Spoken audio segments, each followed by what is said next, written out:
Hey, Tapping and Life's Math Industry, and we are going to take a look at distributing with proportions.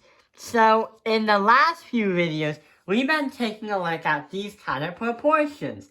And what it means is there are two ratios that equal the same thing. Like 2 over 3 is a ratio, and 6 over 9 is a ratio. And that is going to equal the same thing.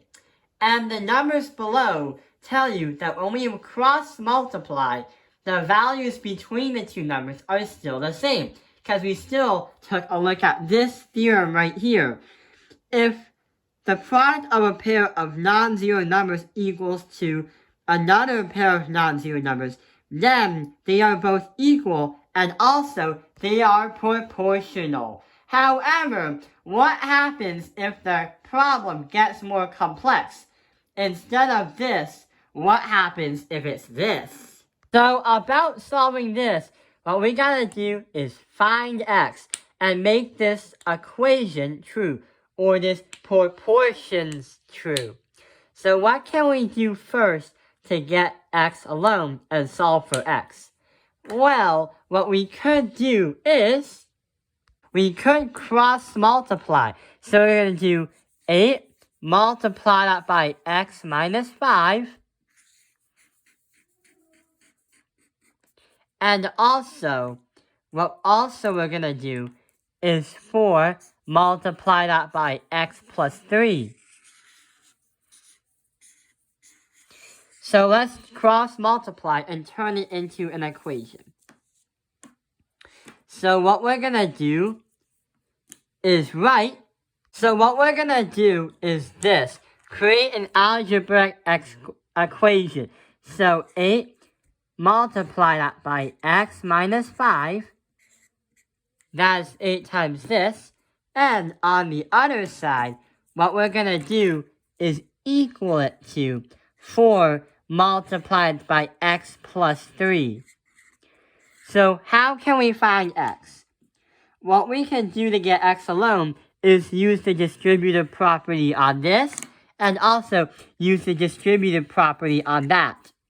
When we do that, for the orange side, we're going to get 8x minus that by 40. On the other side, we are going to get 4x plus 12.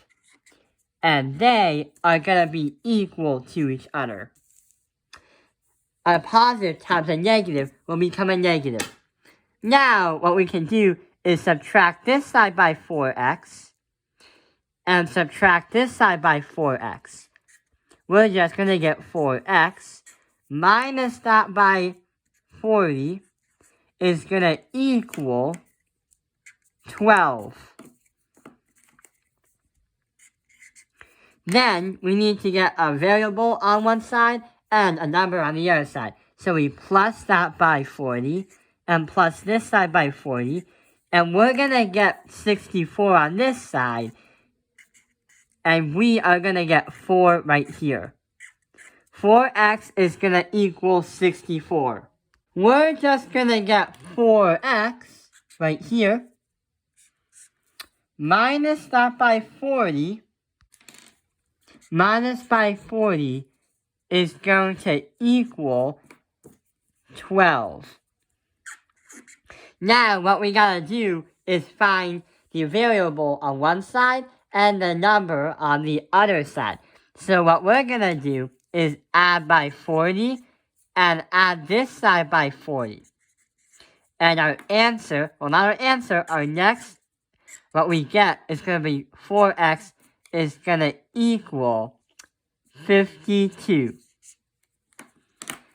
So, to get x alone, we have to divide by 4 and divide this side by 4. And x is going to equal 13. That is what we are going to get for our answer. So if we plug in x into the equation, x minus 5, 13 minus 5 is 8, 8 over 4. And 13 plus 3 is 16. Divided by 8. There we go. Now it's proportional. So that is how we understand proportions while using the distributive property, because it's not as easy as these kind of problems. Now we know how to solve these kinds of problems. I hope this video has helped you understand and learn about distributing with proportions. Thank you for watching Tao Penalized Math Industry. Like and subscribe.